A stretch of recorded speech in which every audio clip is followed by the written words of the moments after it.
How to stop identifying with thoughts. So our mind has a constant narrative going on. You know it. You can observe it. You may be thinking of someone, you may be thinking of a circumstance, some event in your life, and there's a narrative going on around it. It's a barrage of thoughts that is making a story, a scenario about that experience. It's not the experience itself. So we've been conditioned to believe that we're the one thinking the thoughts. But let me ask you this. If I was to ask you, and what is your next thought? You don't know. So the thoughts are just appearing. So where are they appearing from? Thoughts are appearing as information that you've collected. Where is this information coming from? It's come from a million different places. It's come from parents, it's come from society, it's come from watching a soap opera, it could come from reading a post on social media, it could come from a memory. It usually is a memory. Wherever it's coming from, it's stored as information and it's circulating around in the mind. So when you observe something, an experience, you're not observing it as it is, you're observing it from this database of information. So you're not, in fact, observing the situation as it is, you're observing it from the past. So how do you stop identifying with the thoughts? The first thing is to recognize that these thoughts are not you.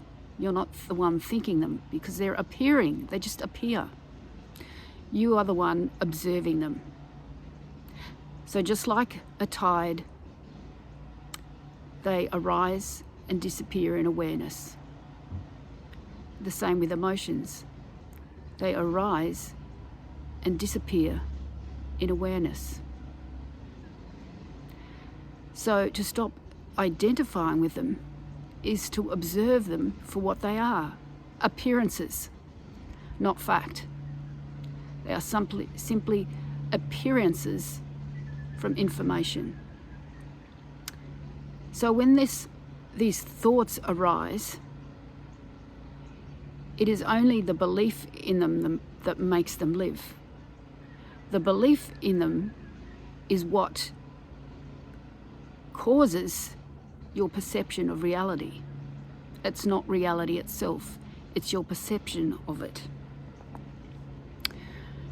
So when we recognize that it's just a thought, programming, whatever it is you like to call it, you can simply laugh at it. Laugh at it as if it's not real, because it isn't real. It's just junk appearing and disappearing. So let's give it an example of this. So say, for example, you're in a relationship and your partner says something or does something that you give meaning to.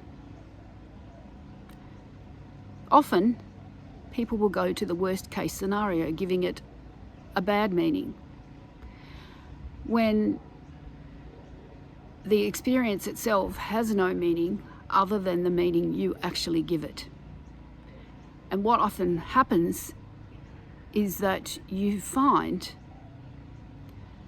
that the meaning that you actually gave it did not even exist, and it isn't even true. So your mind has created a story that didn't even exist. So when we believe our thoughts, when we identify with them instead of observing them, this is the cause of suffering. Does suffering exist other than identifying with these thoughts that you're not even thinking or that don't even belong to you?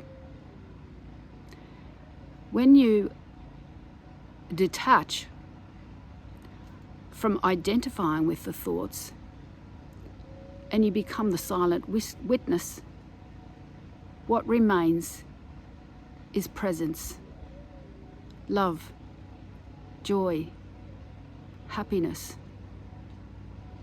That is who you truly are. Everything else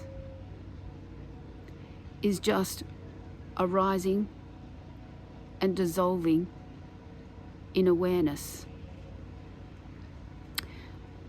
So when you stop identifying with thoughts and witness them as passing, same with emotions, witness them as passing, you now then have the ability to choose how you see reality, choose your own perception. It's not that you need to control your thoughts, because you can't control your thoughts, because as I've just explained, they just appear. So it's not about controlling your thoughts or trying to control your thoughts. It's about observing and not identifying with them.